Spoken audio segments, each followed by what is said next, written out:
Hello guys, അപ്പം ഞാൻ ഇന്ന് വെള്ളോട്ടിറങ്ങിയപ്പോൾ താണ്ട് മഴയെല്ലാം തോർന്ന് നല്ല അടിപൊളിയായിട്ട് ചെടികളെല്ലാം നനഞ്ഞ് കുളിച്ച് നിൽക്കുന്നു. അപ്പം ഞങ്ങളുടെ വീട്ടിൽ പശു ആണെങ്കിൽ ഒന്നും കഴിക്കാതെ എരുത്തിൽ തന്നെ കിടക്കുവാണ്. അപ്പം ഞാൻ വിചാരിച്ചു അമ്മ നട്ടുപിടിപ്പിച്ച കുറച്ച് പുല്ലുണ്ട്, അപ്പോൾ അത് കുറച്ച് അറുത്തിട്ടുകൊണ്ട് കൊടുക്കാമെന്ന് വിചാരിച്ചു. അപ്പോൾ അതിന് വേണ്ടിയിട്ട് വെള്ളോട്ടിറങ്ങിയതാണ്. അപ്പോൾ ഇതാണ് അമ്മ നട്ടുപിടിപ്പിച്ചേക്കുന്ന പുല്ല്. അത്യാവശ്യം വലുതായതേ ഉള്ളൂ, കുറച്ചും കൂടെ വലുതാവാനുണ്ടെന്ന് തോന്നുന്നു. അപ്പോൾ ഞാൻ അത് പറിച്ചുകൊണ്ട് പോവാണ്. ഞങ്ങളുടെ വീട്ടിൽ പശുവല്ല, വേറെ ആളും കൂടെ ഉണ്ട്. അപ്പോൾ അടുത്ത വീഡിയോയിൽ അയാളെ കാണിക്കുന്നതാണ്. അപ്പോൾ കാണാൻ മറക്കല്ലേ. അധിക വീടുകളിലൊന്നും കാണാത്ത ഒരു സ്പെഷ്യൽ ആളെയാണ് ഞാൻ കാണിക്കാൻ പോകുന്നത്.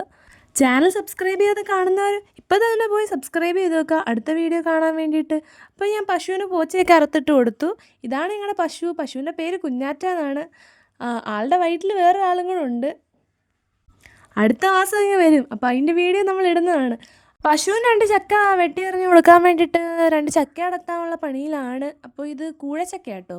അപ്പുറത്ത് വരിക്കച്ചക്കയുടെ പ്ലാവ് നിൽപ്പുണ്ട്.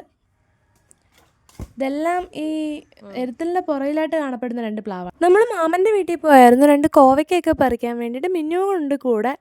അപ്പോൾ ഇത്രയൊക്കെയുള്ള വീഡിയോ. അപ്പോൾ ഈ വീഡിയോ ഇഷ്ടപ്പെട്ടാൽ ലൈക്കും ഷെയറും സബ്സ്ക്രൈബും ചെയ്യാൻ മറക്കല്ലേ. അപ്പോൾ വീട്ടിലെ സ്പെഷ്യൽ ആളെ അടുത്ത വീഡിയോ കാണിക്കുന്നുണ്ട്.